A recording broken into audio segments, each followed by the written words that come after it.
नमस्कार दोस्तों, मैं राम कुमार यादव एजुकेशन क्लासेस रामू में आपका स्वागत करता हूं। आज मैं जीन पियाजे का एक महत्वपूर्ण सिद्धांत लेकर आया हूं इस वीडियो के माध्यम से। तो वीडियो को अंत तक देखिएगा, लास्ट तक देखिएगा। अगर वीडियो पसंद आए तो लाइक करिएगा, अगर पसंद न आए तो डिसलाइक कर दीजिएगा, लेकिन वीडियो को अंत तक जरूर देखिएगा। देखिए, सीटेट का एग्जाम जनवरी के लास्ट में होने वाला है और उस एग्जाम को देखते हुए इस वीडियो को लेकर मैं आया हूँ। तो चलिए हम सीधे वीडियो पर बात करते हैं कि इस वीडियो में पढ़ना क्या है। तो देखिए, सीटेट का एग्जाम में जो मनोविज्ञान विषय है उसमें तो 75 नंबर का 15 नंबर का पेडागॉजी आता है और 15 नंबर का जो मनोविज्ञान विषय होती है जो उसमें से आता है। तो उसी 15 नंबर का जो मनोविज्ञान का टॉपिक है उसमें से जो कुछ महत्वपूर्ण वैज्ञानिक हैं, यहाँ से हमेशा सीटेट में 2 से 3 प्रश्न तो बनता ही बनता है। तो उन 3 जो महत्वपूर्ण वैज्ञानिकों हैं उनको हम पढ़ लेते हैं। उसके बाद जो महत्वपूर्ण प्रश्न बनेंगे इसमें से ही प्रश्न बनेंगे, ऐसा नहीं कि इसमें से बाहर से प्रश्न बन सकते हैं, तो इसमें से ही प्रश्न बनेंगे।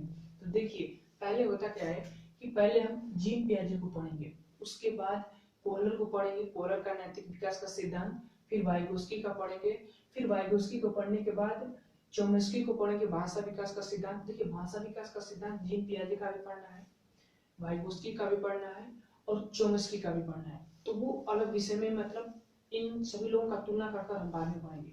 लेकिन अधिगम भी एक है, एक 5वां टॉपिक हमारा अधिगम भी है, क्योंकि अधिगम से भी प्रश्न बनते हैं। अधिगम की विशेषता, अधिगम की परिभाषा, अधिगम की कठिनाइयाँ, अधिगम करने में कठिनाइयाँ क्या क्या होती है, जैसे डिसलेक्सिया की डिस्ग्राफिया, यहाँ से तो हर बार एक प्रश्न बनता है।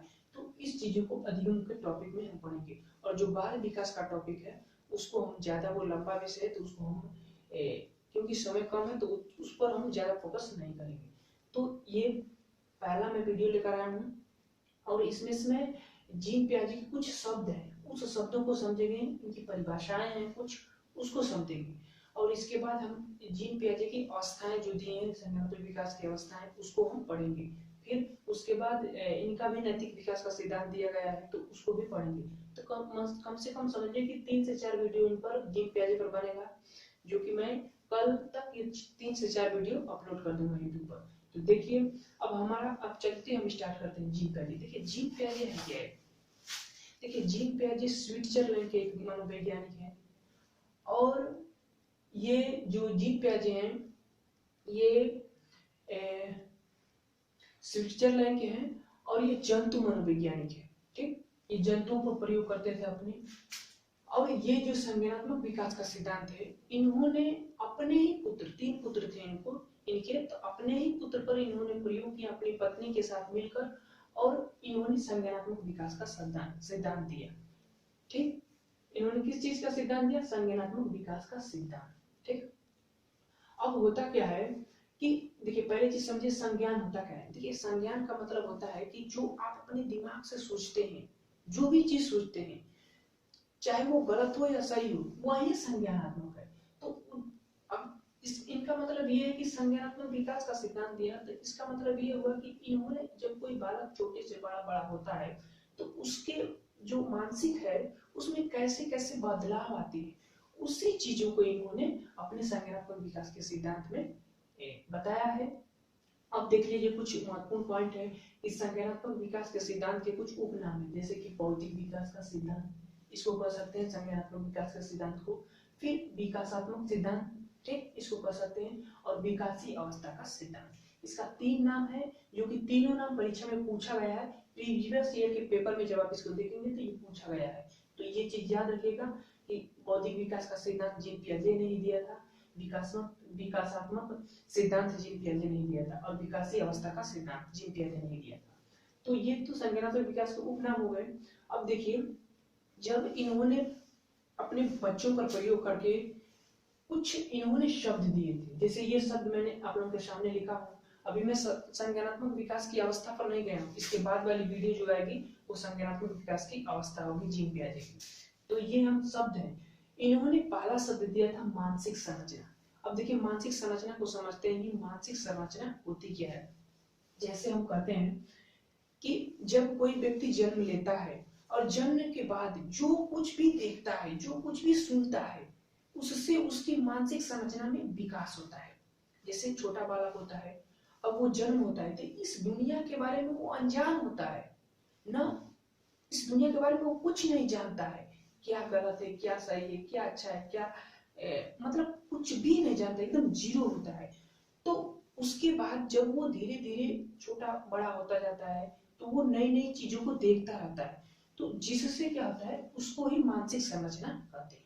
ठीक, अब अगला टॉपिक है स्कीमा। दूसरा पॉइंट शब्द इन्होंने दिया था स्कीमा। स्कीमा को हम क्या कर सकते हैं, संग्रह गृह व्यवस्थित करके, यानी कि संग्रह गृह, एक जैसे नहीं होता है कि पुस्तकों का संग्रहालय होता है, तो उसी तरह ये स्कीमा भी क्या है, संग्रहालय है। ये नई नई चीजों को जो आप चीजें देखते हैं ना, तो उसका एक संग्रहालय बन जाता है आपके अंदर। मतलब एक नई, वो कहते हैं कि जैसे संग्रहालय में नई नई चीजें कुछ बुक होती हैं, रखी होती हैं, तो उसी तरह ये स्कीमा है। स्कीमा को भी मानसिक संरचना कह सकते हैं। अब प्रश्न में इसमें भी प्रश्न पूछा था कि निम्नलिखित में से स्कीमा क्या है, और ऑप्शन में यही दिया था कि संग्रह गृह व्यवस्थित करके, ये ऑप्शन में दिया था। तो स्कीमा को संग्रहालय हम कह सकते हैं। ठीक, तो स्कीमा आप समझ गए कि स्कीमा क्या होता है, कि ये नई नई चीजों को व्यवस्थित करके रखना, जो कि पुरानी से पहले का जो अनुभव आपका होता है, फिर नया जो अनुभव लेते हैं, उस चीजों का एक स्टोर आपके अंदर है, उसी को ही संग्रहालय कहते हैं, स्कीमा कहते हैं। तो पता चल गया। ये जो स्कीमा है ना, ये क्या होता है कि जैसे जैसे आपका वातावरण मिलता है वैसे वैसे इसमें परिवर्तन होता रहता है, मानसिक संरचना में भी और इसमें भी परिवर्तन होता रहता है, स्कीमा में भी। तो स्कीमा को क्या कहते हैं, संग्रह गृह व्यवस्थित होता है। ठीक, अब चलिए तीसरा शब्द इन्होंने दिया था अनुकूलन। अनुकूलन को इंग्लिश में एडोप्टेशन कहते हैं। अनुकूलन होता क्या है, देखिए जो ज्ञान आपके अंदर है, यानी कि जो आपका पूर्व ज्ञान है और जो आप नया ज्ञान लेते हैं, तो पूर्व ज्ञान और नया ज्ञान के बीच के जो संतुलन होता है ना, उसी को बनाना बनाना संतुलन बनाने की स्थिति को क्या कहते हैं, अनुकूलन कहते हैं। ठीक, अनुकूलन दो प्रकार से होता है। ठीक, पहला है आत्मसातीकरण या समावेशन, जिसे कहते हैं इंग्लिश में एसिमिलेशन। देखिए हिंदी में क्या होता है ना, कि ऐसे ऐसे मनोविज्ञान शब्द हैं कि आपको समझ ही नहीं आएगा, तो आप इंग्लिश में ये ऐसे शब्दों को थोड़ा याद रखेंगे तो अच्छा रहता है। ठीक, चलिए देखिए एसिमिलेशन। एसिमिलेशन का क्या मतलब होता है कि देखिए, जब आप, जो आपका पूर्व ज्ञान है, एक चीज समझिएगा, जो आपका पूर्व ज्ञान है उस ज्ञान के साथ जब आप नवीन ज्ञान ग्रहण करते हैं, तो उस नवीन ज्ञान को पूर्व ज्ञान के से जोड़ देते हैं। जोड़ना, जोड़ना ही क्या है, आत्मसातीकरण, या उसको ग्रहण कर लेना, वही आत्मसातीकरण कहलाता है, समावेशन। इसमें कोई बदलाव नहीं होता है। जैसे अगर मैं उदाहरण की बात करूं, तो अगर एक छोटा बच्चा है और उसके माता पिता कहते हैं कि ये देखो, ये बकरी के बच्चे को वो गाय का बच्चा कहते हैं। पहली चीज समझिए कि एकदम सेम, गाय के बछड़े को उसने क्या कहा, बकरी का बच्चा कहा। तो बच्चा को जब गाय का बछड़ा दिखाया जाता है, तो बालक क्या करता है, वो जान लेता है, वो अपने अंदर उसको ज्ञान नहीं होता है, लेकिन वो उसको अपने अंदर ग्रहण कर लेता है कि ये सफेद है, बकरी की तरह है एकदम, तो ये क्या है, बकरी है। गाय के बछड़े को बकरी समझता है, लेकिन जब उसको, तो वो क्या हुआ, हमारा आत्मसातीकरण, यानी कि उसको उस ज्ञान को वो अपने अंदर ग्रहण कर लिया, तो वो क्या हुआ, आत्मसातीकरण, समावेशन, यानी कि उसमें कोई बदलाव नहीं करना है आपको। ठीक, लेकिन अभी तो वो गाय का जो बछड़ा है उसको बकरी का बच्चा कहा गया है, और उसको वो अपने अंदर स्टोर कर लिया है। अभी उसमें कुछ नहीं, वो जानता है कि गाय का बच्चा है, तो वो बकरी का बच्चा कह रहा है, वो जानता नहीं है लेकिन वो कह रहा है कि वो बकरी की बच्चा है। ठीक, लेकिन अब अगला, चलिए अगला प्रकार हम चलते हैं। अगला क्या है, समाविष्टीकरण या समायोजन। तो इसमें क्या होता है, इसको इंग्लिश में एकोमोडेशन कहते हैं। इसमें बदलाव की प्रक्रिया होती है, यानी कि जो आपका पूर्व ज्ञान है और जो आप नया ज्ञान लेते हैं, तो पूर्व ज्ञान के अनुसार नए ज्ञान को लेते समय अपने ही स्कीमा में, मतलब ये स्कीमा हो गया, और इसके अपने ही जो ज्ञान है, पूर्व ज्ञान है, उसको बदलाव करने की प्रक्रिया को क्या कहते हैं, समाविष्टीकरण। अब देखिए यहाँ पर जो बकरी का बछड़ा था, गाय का बछड़ा था, उसको बकरी बताया गया था बच्चे को कि वो बकरी का बछड़ा है, लेकिन जब एक व्यक्ति उसको बताता है कि नहीं भाई ये गाय का बछड़ा है, तो वो अपने स्कीमा में बदलाव कर लेता है, तो वही समाविष्टीकरण या समावेशन कहलाता है। अभी तो उसको कहा गया था कि बकरी का बछड़ा है, तो उससे पूछा गया था कि भाई ये किसका बछड़ा है, तो उसने कहा कि ये बकरी का बछड़ा है, था वो गाय का बछड़ा, ठीक। लेकिन जब उसको बताया गया कि नहीं ये गाय का बछड़ा है बकरी का नहीं, तो उसने समझा कि ये गाय का बछड़ा है, तो वो अपने स्कीमा में क्या किया, बदलाव किया, ठीक। तो आत्मसातीकरण का मतलब होता है कि जो आपका पूर्व ज्ञान है और जो आप नया ज्ञान लेते हैं उसको एक साथ जोड़ लेते हैं, उसमें कोई बदलाव नहीं करते हैं, यानी कि बदलाव इसमें नहीं होता है, ठीक। और समाविष्टीकरण में बदलाव होता है, यानी कि जो आपका पूर्व ज्ञान है उस ज्ञान को जब आप वर्तमान में कोई ज्ञान ग्रहण करते हैं तो उस पूर्व ज्ञान यानी कि जो पुराना ज्ञान है उसको बदलाव करने की प्रक्रिया को समाविष्टीकरण या समावेशन उपमुडेशन कहते हैं। यहाँ से प्रश्न बनते हैं, ठीक। यहाँ से कैसे प्रश्न बनेंगे, अगर कहेगा कि नीला कोई व्यक्ति का नाम है, जैसे कि राम ने गाय का बछड़ा देखा, मतलब बछड़े को छोड़िए दूसरा एग्जाम्पल हम यूज करते हैं, तो राम ने कोई चीज देखा, जैसे कि मैं कहूँ कि